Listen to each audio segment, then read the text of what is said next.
can't do our first episode and not talk about the Ball family. They are literally the biggest family in basketball, probably in the last, 5-ish years since they were all in high school. Never heard of them. Should we start with let's start with the biggest unknown, actually. Should we start with Jello? I actually want to hear your guys' views on Jello, because I've got some interesting views on Jello, and I've got a few opinions on Jello that I'd like to share, but I want to hear you guys. Because I mean, we talked about it as well the other day, about it being very unfortunate timing for a lot of it for him, and it's stuff with like coming, like obviously, like we know he's not as athletic, do you know what I mean? And obviously, like, do you know what I mean? At the moment, he's the only one free agent. The other two are signed up and doing all right. That's true. He has just signed in the bubble, but he at the minute hasn't got a team, so it is a bit big unknown for him. But I think the thing that's harsh about Jello that I think people look over a little bit is, I know he hasn't played. I think his last game was right at the end of 2018, might be beginning of 2019. But which is hard as is. He had ankle surgery at the beginning of 2019, rehabbed all of 2019. Then finally, once he got healthy, signed as a practice player on the Oklahoma City's G League team. Mate, none of them have got good ankles, have they? Fuck me. No, oh my God. No, apparently he's been playing on his dodgy ankle since, like, before even they've got famous. Like, apparently he's been playing on his ankle for I think it's just genetics, like, really the dodgy ankle at that point. Yeah, his ankle's bad. Apparently it was Jello's really bad. a thick boy as well. He's a thick boy. Yeah, right. He's a bit, let's be honest, he should have played American football, but he's a solid part. He's in my opinion, the best scorer at the three, like potentially to be the best scorer at the three. But it's hard to say. I think potentially he was the leading scorer when they were in high school. All three of them, he was the leading scorer on that team. That's because the other two were like elite playmakers, and he could just fucking and let's not forget, doesn't Lonzo had to completely reform his fucking shot as well? But that's true. But Lamella has a bit of tweaking with his jumping. Like, he's jumping a lot less than he was at high school. And he's shooting really efficiently, isn't he? Coming into the league, he's shooting quite efficiently. I think he's been up and down. I think from three, he's not been elite. From three, he's not been great. I think it is. He's been not terrible. Below 30%, is it not? Yeah, it's in and around 30. It might be just below, but So but then he obviously signed for the OKC's G League team as a practice player, so he was just there to practice, and was only had a couple of practices, and they actually were really impressed and signed him as a regular player. And the day he was supposed to make his debut for them, they announced their pandemic. They announced their lockdown. So it was literally the day he was supposed to play that night, and they announced their lockdown. So he literally missed it by a couple of hours. What happened to him going to Detroit? So he went to Detroit on. He got signed by Detroit on it's on an Exhibit 10 contract. They signed it, which is basically what an exhibit. I'll be honest. A lot of people in England don't really understand that. Don't you have to be like fucking shit hot? So you have to basically. If you're on an Exhibit 10 contract, you literally in pre-season he needed to average minimum like 20 a game. But didn't he play? He was on. I think he was on the bench for one pre-season game and then got waived. So I think with that, it was never they were going to sign him, but they just wanted to have a look at him in pre-season. So I think they made it clear that they were never going to sign him. And so he got waived eventually. Exhibit 10 contract is literally you get paid. Like, I think they get paid roughly around 20 grand for the pre-season, and he played in the pre-season. Would you? Yeah, it's helpful for some, isn't it? Yeah, and so he signed there, got waived, which I think loads of people are like, he'll make the team. No, he won't. Like, he hasn't played in 2 years. Like, let's give the kid a break. And now he was. I think the plan was for him to sign for the Pistons G League team. But the Pistons G League team announced they weren't going to the bubble, which actually means if he signed with the Pistons G League team, part of his Exhibit 10 contract he could have been eligible for up to a 50 grand bonus, but he won't get that because they pulled out of the bubble. So I feel really he's missed out on so many opportunities. But I just want to get onto a little bit, actually, my opinion is my issue with Jello is I think he actually got potential to be a solid piece on a team. Like, I reckon he's a decent 3-point shooter. He's worked on his handle a lot, but his mentally, I think. Sorry, go ahead. I just don't think he's got a position in the league. Like, I think you can play him between. He's about 6'5", 6'6". Yeah, but he's thick, so I reckon he could play. He could play him as maybe a real undersized 4, in my opinion, like a real undersized role, wasn't it? Well, that was his role. He was essentially a 4. He posted up a lot in high school, but I think once he went to UCLA and there was that issues with him going to China and stealing those watches they stole in China. I think, and this, I'll be honest, I blame LeVar mainly for this, put into his head, and he just felt really entitled that when they found out he probably wasn't going to play that season, he was like, no, I'm going to leave. It was and like, I think that was mistake number one that he made. He felt so entitled and so almost that he deserved the chance based off his brother's success the year before and his last name that I just think he just felt like he deserved like to get almost a pass from it. Like the other two players, hype could get him to the league. Exactly. The other two players accepted their punishment, sat out that entire year and have played to be fair, those two players, they've had all right success. I looked at their stat, I can't remember their names off the top of my head, but I've looked at their stats a little bit. They played all right. But to be fair, since after that season, their records got worse and worse. But UCLA's has, and I just think that he felt entitled. And when they did that, do you know when they did that tour when they were playing for that when they did that their dad's league or whatever it was, and they were doing tours around Europe and stuff, and they actually played against the London Lions. And the London Lions actually offered him a contract. And I watched the episode on that Ball in the Family, their reality show. They did reveal that they offered him a contract, the London Lions, and they turned it down. And I'm like, why are you turning it down? He could have been a space in that team. They were a good team at the time. They have a two-time. The London Lions point guard is a two-time BBL MVP. Currently, at the minute, they've got two ex-NBA players. Him staying on the team, I think, would have been a great idea. He could have been the face of that league as well. Yeah, he would have been the face. And I think it's lucrative for the BBL as well when you have such a. It would have been great for the obviously, BBL. He is. For them. It's more the reality side of it. But he thought he was too big. He thought it was too big for the league. I think. The Ball Brothers. I think that's the thing about them is that they have got that quality about them. Like when they play, it's so relaxed. It's like they just in there. It does look effortless. Especially watching LaMelo pass. Oh, fucking beautiful. But what I've got him here actually is he's 18 and looks like a fucking vet. That's true. But I've got three teams that I think could be a really good fit for LaMelo. LiAngelo. I do think LiAngelo will be on an NBA team before this season is done. I think he'll at least get a 10-day contract, get a look in. I do think that in the bubble he'll prove well. I think he'll hit his threes. He'll shoot a high percentage from three. I reckon it'll be similar to how his brother has started in pre-season, where they'll start off slow. I think he'll start off slow. He'll try and get his groove, but I think it looks like he's put a lot of work in. He's trimmed down a lot. He looks more athletic than he was before. I know he's never going to be the athlete of his brothers, but just listen to this. I think the Pistons are a good look. Obviously, the Pistons have expressed interest anyway because the Pistons have they signed him for pre-season. I think the Wizards. Because the Wizards look like they're really struggling this year. Yeah. They could do with some scoring. Joe off the bench, you come on, maybe hit a 3 or 2, give them 10 minutes, get a couple of buckets. Or the Spurs. I think the Spurs are a very underrated fit for him. Him under Coach Pop. Coach Pop won't take none of that shit from his dad. No. I think that's the one organisation that won't take any shit from the Ball family. That if LeVar's like, why is he not playing 30 minutes a game? Like Pop will give it to him straight and say because he's not good enough. Like, but Pop, he's a. But that's what I mean. You can't let greatest coach I think of all time, in my opinion. I think having the flips. Sorry, go on. No, I was just going to say. I think Coach Pop is just. I think, in my opinion, best coach of all time. He's got to be up there at least. He's definitely up there. But I think he is. He's of all time. Yeah, if you don't think he is, you've never watched a game of basketball. But let's be honest. But I just. Under that and Jim Boylan. Exactly, but if you think about the only person better than Greg Popovich, Jim Boylan. That's like, oh, what a guy. But as well, like think about this. If you think about LiAngelo offensively, minus maybe the post game, Danny Green had his best years under Pop. Danny Green up until I think it was Steph did it maybe 2 years ago. Danny Green had the record for most threes in the finals when they beat LeBron in Miami. When there was the big three in Miami, he hit something ridiculous in like a 6-game series. I think it was. He hit something ridiculous like 28 threes in like 6 games, which obviously is very good for Danny. Danny Green's never been that player since he's obviously been like a defender that's going to hit open threes. But offensively, I think like you could offer LiAngelo a similar role onto that team, not necessarily starting like Danny Green did, but coming off the bench, giving you maybe 10 minutes, 15 minutes a game, especially if the Spurs don't make the playoffs and it's kind of obvious towards the end of the season they're not going to. Give him a shot. I think going down to San Antonio would be a great fit for him. So I just want to know what you guys might think about that. You want to go, Jabez?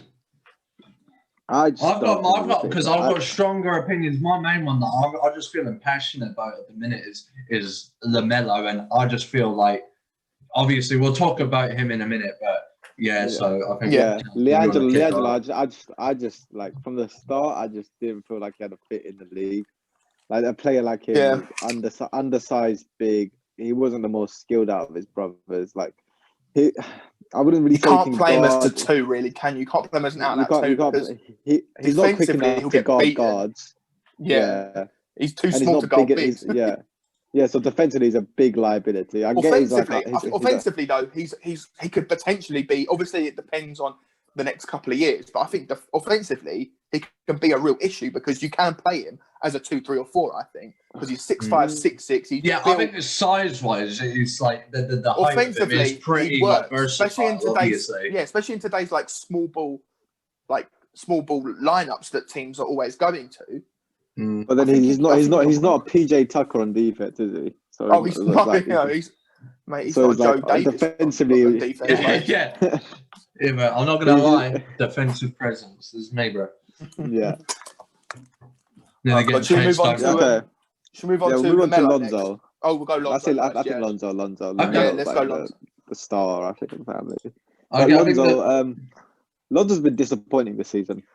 I've got a question, actually. I've got a question that I wanted to ask you guys. In my notes that I've written, the question that I actually wanted to pass on to you guys. Can Lonzo be an elite point guard?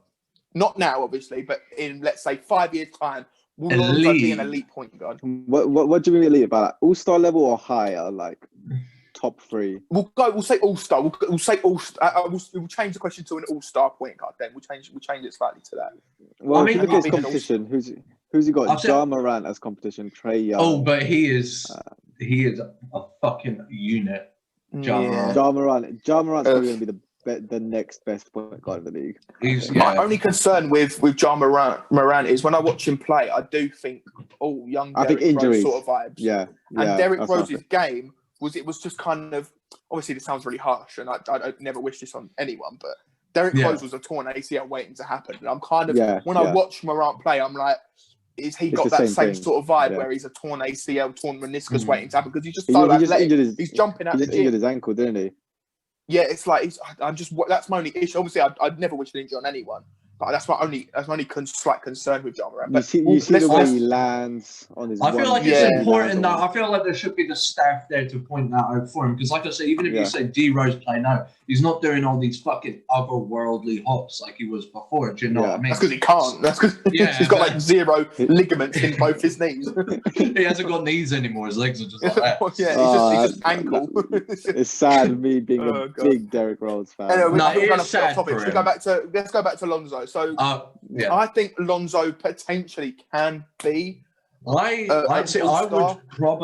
would agree. I think it's hard to fully because I think as well with Lonzo, like I was complaining about a minute ago, is worth considering. Obviously, only really a few seasons in still, and we have seen. Yeah, it's only his 4th year. He more or less missed his 2nd season, and then before that, he's going to be he missed a substantial amount because of his ankles. It looks like the Hornet. Sorry, not the Hornets. The Pelicans. Oh, excuse me, just hiccup. The Pelicans aren't interested in him because they didn't offer him an extension. He's an unrestricted. He's an unrestricted free agent at the end of this year, which I think is a massive factor that people need to look at. And I do think that I don't like him and Bledsoe in the starting lineup together. I don't like it at all. They're both good defensive presence, but you ain't got to shoot. Defensively, they're a very good partnership, but offensively, you're getting Bledsoe that, in my opinion, hasn't got the greatest shot selection at times. I think Bledsoe thinks he's better than he is because he had that little stint when he played for the Clippers when Chris Paul got injured and he was the starting point guard on that team and was just jumping out the gym, blocking LeBron James's dunks, dunking on everyone, like absolutely killing everyone. And he just I think it went to his head a little bit. But then you look at those stats, and off the top of my head, I think it was like 16 and 5 a game. Like it was good stats, but it's not like elite level point guard stats. But I think they trade Lonzo before this season's done. Move JJ Redick into that starting lineup because I think JJ Redick's a very good player, very good teammate. I was going to say that. I just don't like. I think the Pelicans. You can't play Lonzo off the ball, and you can't really play. You can play Bledsoe a little bit off the ball, but it looks like from when I've looked at their stats, I've got Lonzo's stats here somewhere where he's Yeah, he was. I think he's averaging something along the lines of it's like 12.5 points a game, which is actually his best points totals like so far. I know he's only a couple of games in, but he's only ever averaged like 9 or 10 points a game up until now. He's on 12 points a game, but he's on career lows 4 and 4 for rebounds and assists. Yeah. And for a point guard coming into the league, which was going to see over the defense, going to be like a double guy with assists, and 4 assists as a starting guard in this league, it's just not good enough. Especially if you've got like and it's like because Steven Adams is going to catch a lob. You know, Steven Adams is catching lobs. Obviously, Zion Williamson, he's a little bit athletic, so he's going to catch a lob or two. So, do you know what I mean? A little bit, mate. Steve Adams, he makes me fucking chuckle. He does. I love Steven. He's just like the most chill guy. He said the other day about, oh shit, who was it? Yeah, we're not in Iran. We're in the fucking resort. No, he was in when they were in the bubble. They said, they said players are struggling and stuff. It was like, we're not in Syria, mate. We're in Orlando. It's not. I love that from it. It's just like the Steven Adams answer, really. That. But yeah, I think that's the most physical front court in the league, obviously size wise. But I think if you're not finding them and you're getting them 4 assists a game with Brandon Ingram, I know Brandon Ingram's a lot leading scorer on that team. But if Brandon Ingram's coming off curls, you've got Jay Redick coming off curls. If you can't find them, you're averaging 4 assists a game as a starting. We'll call him point guard for the sake, even though he's playing probably a little bit more as a 2 in this system. Like I just don't. He is shooting the 3. He's a playmaking first player. The one thing I've been a bit impressed is he's shooting the 3 the best he's ever shot the 3 since coming into the league. Because he's not shooting like this anymore. He's actually got a legit sort of like looking jump shot that doesn't look terrible in my opinion. I think the best role for Lonzo like in the future would be getting coming off the bench. That takes a lot of that pressure off of him. Oh, his dad wouldn't allow that though. Yeah, but then, like I said, I don't think you can really allow yourself to get bullied by, let's face it, who the fuck is LeVar really? Do you know what I mean? In terms of, so it's like he got him at the Lakers. He got him at the Lakers. So it's clearly. I think LeVar's clearly going to be. I think LeVar he's got influence. I love LeVar as of what he's done for his kids, but in my opinion, I'm not going to lie. Other than Lonzo, like LiAngelo and LaMelo, I think we'll slightly go on to LaMelo a little bit now because just keeping the eye on time.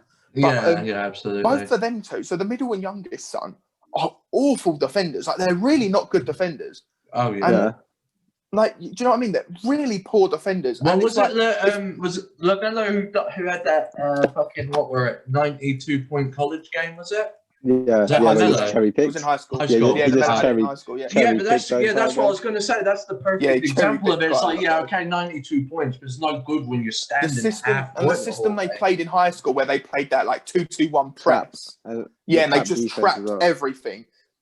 A defensive system like that really hides poor defenders. And if you think about it, they had their 3 good defenders. They had Lonzo, they had Onyeka Okongwu, who's just been drafted by the Hawks, excuse me. Shout out to him. I think he's going to be a very good player in the future. And Eli Scott, that's currently playing, I can't remember college, but he's in Division 1. Oh, Eli Scott is a beast. He was a very good player. And he'll probably play in Europe, but he won't make the league. But he was a good player. Those 3 were very good defenders. And then they had the poor defenders, LaMelo and LiAngelo, at the front, trapping and sort of applying pressure, which obviously I think if you drill that defensive system into them from that age, now they're in the league, obviously not necessarily LiAngelo at the minute, but LaMelo's in the league, where they're playing this half-court defensive system. He's never played that system before. Even when they were playing in Europe and stuff, they were still playing a similar defensive scheme, where they were trapping a lot. They're pushing the ball really fast. Obviously, obviously you can't play that in the league because you'll just get found out. And I just think LaMelo is a big defensive liability. Offensively, absolute genius. Oh, but brilliant. Defensively, fucking brilliant. But then LaMelo, I've actually. Oh, sorry, go ahead. I was just going to say, like, I was going to comment on, like, because he's Charlotte now, isn't he? I was going to say, I think considering as well, and considering you want his development going, and consider, like, I don't think he's getting enough minutes to develop as much. So, guys, I'll be honest, I really don't like the fit with him and Charlotte. When I was watching the draft and he got picked 3rd, because obviously people were assuming he was going 3rd, really thought, but then how quickly, I think, as well, there was quite a change of opinion about him around that time as well, because I swear a lot of people were assuming him to be drafted. Like there was a lot of hate going on around LaMelo because I thought he'd be drafted lower. I thought it would go really lower. No, he would never. He wouldn't have dropped top 3. You can't. I think of his offensive skills. I'm not gonna lie. His I think size. that He can't drop below. I think it would have been a underrate real him a lot. mistake. I think people do sleep on him though. Don't get me wrong. Like everyone knows he is the best ball brother, but like I feel like still low key people. I slept on on him. Yeah, I think that. Oh, sorry, go ahead, Jared. I'll cut you off a little bit. I always thought Lonzo would be the best in the team, and I thought like LaMelo was just a case of he was in the perfect situation for him. Obviously, where he was in high school, and every offense always revolved around him, so it allowed him to look good. But I always thought like LaMelo was always been in the right situation for him. Yeah, where when he was younger, when it was like when his brothers were older and they had that crazy unbeaten season, he was obviously a great player on that team, but. He was hitting open threes. He was shooting his laps. Like he didn't have. He did what he had to do. He didn't have his role was perfect for him. Like he didn't have to do the unnecessary things. Like from what I've heard though, the thing that I didn't expect from him is, I'll be honest, I thought, he's going to be so arrogant, so cocky. He's going to be the worst teammate. Yeah, same. From what I've heard, they've just said he knows everyone in the organization's name. He's gone out of his way to learn everyone's name. I was going to say as well, like they've said a lot as well, like he's very open, like he's asking all the time about being better, and he wants to improve. They don't have to drag him into the gym. Yeah. And they said it about, was it... That surprised me a lot. Was it he played... Where was it he played? Who's LaMelo? Yeah. What, in Australia? Yeah. He had teammates from there backing him up, saying they said because on that team they had Aaron Brooks, who'd been in the league the year before, but he tore his ACL like 5 games in and left the team after that. But apart from that, he had to retire after that. Bless him. He was like 35 though, I think. But they had 2 other guys, an Australian guy, an American guy, both former NBA players. Not obviously they're both bench guys. They weren't. They were now playing in Australia. And they both said, one of the guys said in an interview, they were asking him about LaMelo, and he said that he was constantly, even though, because you think LaMelo, I think looking like people perceive he's a bit cocky and arrogant, and he would think he's too big for that organisation. He was sort of looking at them as a stepping stone, which maybe he did a little bit, but he was still asking. Yeah, but then I feel like there's still. Yeah, I feel like there's a lot of respect there because he's taken the knowledge from those people who do know better, got more experience. But I think that's okay while still using an Australian team. For someone of his quality as a stepping stone, like I feel like it's ambitious, like because he deserves to have that same shot. Like I said, I think it was good as well if he was able to get some knowledge from them because I know that like head coaches have said it as well about him. The head coach has been really impressed. Just to, can I just finish my point on why I think it's a bad fit though? Is because sorry, no, it's fine. Obviously, they brought in Gordon Hayward, which I think was a very, very clever signing, very. Not necessarily underrated signing because a lot of them when I've watched that's an expensive contract, isn't it? It's a big contract, but I think for Gordon Hayward is not the same. He's not the same, but I see him having a decent season. I see them now maybe being one piece away from like a 7th, 8th seed sort of team. They're definitely a big away. They need a big their starting big man is Bismack Biyombo, which I love. I think they should start. Since he left the Reds, I love Bismack.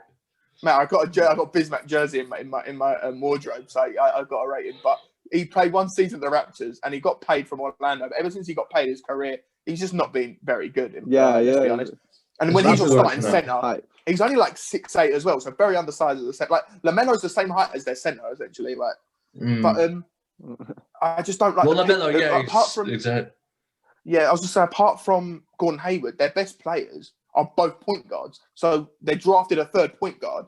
Obviously, they're bringing him off the bench, and you in that system, you can't play a 3-guard system. Offensively, it would work because they can all handle the ball. They can all, to an extent, hit threes. I know Devontae Graham's been really struggling this year, but I think he'll pick it up. I think he'll definitely start hitting his shots again. He's only averaging like 12 a game. But that's what I mean. I feel like 7-8 assists. Yeah, but he's still averaging from what he's doing. He's what was he on, like 30 minutes or so, if I'm not mistaken? Yeah, about that. But this is links on from what I was saying about LaMelo earlier. Obviously, I know you got to earn your spot in that team, but you also want to look to develop that player.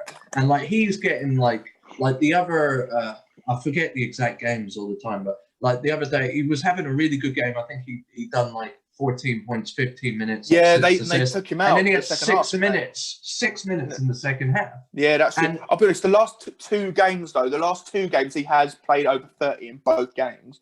But I agree with you. I think he needs to start. You need him starting games. He's the number 3 pick, potentially the best player in that draft. Obviously looking towards the future. Potentially the best player in that draft. Obviously, we don't know what's going to happen with careers and stuff, but from the early looking, I think he's got the best feel for the game in that draft. He's obviously the best passer. Oh, amazing IQ, yeah. Oh, his IQ, it's disgusting. Obviously, he needs to try and at minimum become an average defender. He destroyed Trae Young. Trae Young in that game. It was okay, Trae Young's 5 inches shorter than me. They would just back him down all game. That's true. That from a rookie. That from a rookie is really goes to show how high his IQ is. Yeah, and that's the thing. You want to see that, and it's I was saying earlier as well about sometimes even him passing, or he might have a good look, but he will be willing to pass that off to someone with an even better I'll be honest. look. That's something. Yeah, he does give up good shots for great shots. I'll give him that. But sometimes when he's at the rim, I feel like he tries to he just tries to do a fancy bit of English on the backboard. Lonzo does it a little bit as well. Lonzo does it a bit as well. But that's when we play at the park, not in the NBA, so it's a little different. Same thing. What are you on about? But I just think, and I said, do you know how Lonzo only lasted 2 seasons in LA? I think LaMelo's going to last even less in Charlotte. I think LaMelo. Yeah. I think LaMelo, maybe even LeVar, are really going to try and push himself and move out of that, unless they can find a spot for. Because let's be honest, they're not trading Devontae Graham because you're not going to get a good. You've got to get a good package for him. He's only averaging I think 12 and 7. I do feel kind of bad for him, to be fair. It's just under. Yeah, he's averaging 12 and just under 8 assists a game. Which obviously he's passing the ball well, but shooting wise, he's gone from I think he was averaging 18 a game last season, shooting near 40% from 3, absolutely he was scoring from everywhere, and now he's 6 points less. I think he'll pick it up eventually, but. I think they'll look to. I think if they can't find a right deal for Terry Rozier, I think they'll try and swap Terry Rozier for maybe a big someone that can fill the paint, maybe a good lob catcher, a shot blocker sort of type player. But I wouldn't be surprised as well if they. I think it's not the worst idea if they don't make they won't make the playoffs, but they'll miss the playoffs. Maybe get another top 10 pick. They won't be as high as 3, but. I reckon I see maybe anywhere between 7 and 10, that sort of pick selection. For the next year's draft. Yeah. And I think having then another piece there, I'm not too. Obviously, we'll probably talk about it closer to the time about the up and coming draft class. But if they can pick up a nice young big for that draft class, maybe start him. I think if they can get LaMelo on board and in a couple of years and keep him there, which I'll be honest, I don't see happening, but let's say they can do it. They get a young big. Like I said, especially they've got Gordon Hayward who I think Gordon Hayward will complement LaMelo's sort of play style really well. And obviously he's not the player he was in Utah, and obviously that was due to his unfortunate injury in his first game for the Celtics. But he'll hit his open shots. He can drive and kick. Not terribly athletic, but can get to the rim. Will finish at the rim. Can go off ball or on ball. And the thing as well is if they try to play all 3 guards like LaMelo, Rozier, and Graham together, that means you're going to have to slide down Gordon Hayward to the 4, and that ain't working. Offensively, obviously it work. You just space the floor and hit loads of threes. But defensively, who's Gordon Hayward guarding? It's one of the other. Who's Gordon Hayward guarding? And it's if you spend on pick and rolls, they'll try and switch. That will leave a really small guard on a big. And it's just, I just don't see. Defensively, they're appalling. Offensively, I think they'll be quite an exciting team. They'll have a couple of really high-scoring games this season, and I think they'll upset maybe a couple of teams. For example, I wouldn't be against them maybe upsetting a Clippers or Lakers kind of team just by crazy 3-point shooting sort of. I see them kind of upsetting a few teams like that, but I don't see them winning more than the Lakers games. Though. The Lakers will lose some games, but you have to. Potentially, yeah.